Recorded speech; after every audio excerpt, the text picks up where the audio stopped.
Welcome to sunny Long Beach, California, and we are here at Tim's Aircraft Engines, and we're going to give you a little bit of a tour of the facility just so you can understand what an engine repair shop is supposed to look like.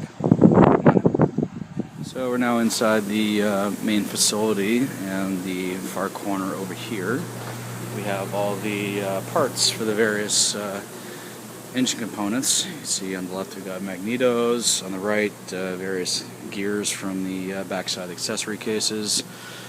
If you can think of it, it's more than likely here. The next station is the cylinder buildup area. You can see the individual cylinders laid out across the table, and the technician fitting the rings to each piston. So you can see a finished little piston assembly right here with the oil control ring and various other things. So a completed piston is actually called the power assembly. This one right now doesn't have any valves in it, but you can see the power assembly right here is completed, and it does have the valves installed. And various machine lathes. It's a Bridgeport machine from the Second World War, because those machines never tend to break. And lots of other cylinders down in this neighborhood. Got some cutting machines. This one is actually one that is meant to hone the bore of the cylinder, so it gives it a little bit of a crosshatch so the oil doesn't stream off the cylinder walls. You can see here one has an exhaust leak and this one is junk. As for why, I can't really tell. Various red tags mean that the cylinder is not acceptable. Red basically means it's going to be recycled or shredded into itsy bitsy pieces. Okay, next over from the cylinder rack, we've got connecting rods and lots of other stuff from other engines. Let's take a look here. This was a TIO 540, so it's a Lycoming. So we've got connecting rods, crankshaft, lots of other fun parts that go along with this guy. Not sure what's being done here, but I could look at the work order and probably find out. This is a prop strike. Poor guy. Alright. So lots more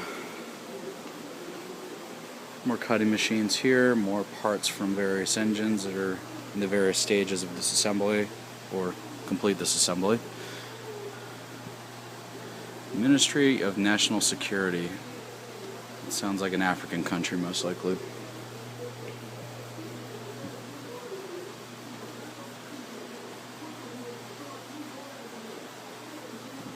So these engines are waiting to be addressed, and you can see that from the number of engines they have in the backlog, that it just takes a while to get through every single one. And depending on where you are in the queue, that affects your completion date. And on this row we got more engines in various states of disassembly, prop strike inspections, so on and so forth. And what typically happens is, once you have everything disassembled and inspected, you're then in the waiting period of, okay, if a certain part is, no good, and everything that's involved with deciding what to do from that point forward. It's not like it's an instantaneous process. If you're not pretty quick on making a decision, then you get put at the back of the line. They work on someone else's engine, of which you can probably see. They have about 15 of them. So, anyways, over here we got a paint spray booth for obviously painting motors and components. This station, if I'm not mistaken, I believe it's called a Magnaflux. It's for checking cracks and various things like that. This is a UV dye pen station, dye penetrant, so this will expose cracks in the various metal parts. Over here, this is actually the Magnaflux right here, so They put high current electricity in through various metal parts and look at it on an oscilloscope, and eventually they'll sort of find where the defects are. And this little spalled cam lobe right there. That's an expensive one, but it happens. Next station is the cleanup station. You've got the bead blasters all the way down here. You can see the guy polishing the crankshaft journals over in the sorry, not the crankshaft journals, the crankcase half journals. And you can see half a crankcase right over here. That's all nice and glittery. So clean everything up and then begin the process of reassembly. Your job board for when each engine comes in and when it's supposed to come out, inspection, prep times, assembly, and test schedules, as well as a pile of parts that are no good and engines that are either getting ready to ship or just coming in for receiving. This place we come into is where the engines are actually built up and assembled. We've got these little vertical stands right here, all of our overhaul and assembly manuals, the world's largest micrometer,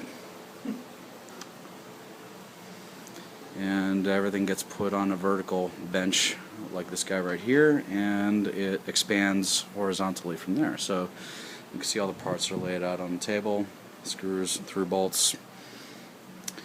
All the bearings are pre-lubed off the cam and gears, so on and so forth. This looks like it's on a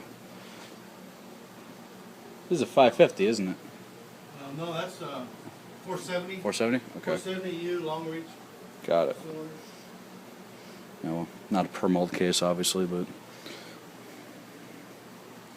I thought it was a 550 because the mags were coming out the front, but you can see the beginning of the accessory drive starting to come together. Try to find an example of something in a more completed state, but basically the case halves go around this vertical stand and it gets built up from the bottom all the way up until everything's more or less put together. This one's obviously next on the list. So remember how everything was splayed out here? This is an hour later. Case in point. And eventually, when the engine is in its completed state, it comes out to here and will be prepped for the test cell. Yep, test run engine test cell, and there'll be a few other things that go along with it. We'll take a look at the test cell next.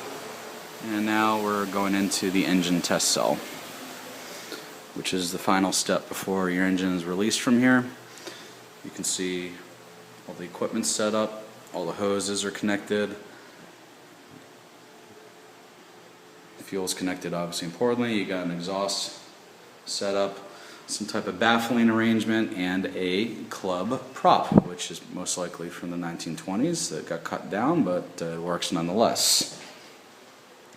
So it's tested in here for a certain period of time, and we make sure that nothing's defective, and then the engine's packed up and crated and shipped out. Once the packing is done, it's put on a crate like this. FedEx, UPS, or whoever the drug of choice is picking up the engine, and it gets sent out in a blue box like that and back to your airport, hung on your engine, and you hung on the airplane, and you move on with life.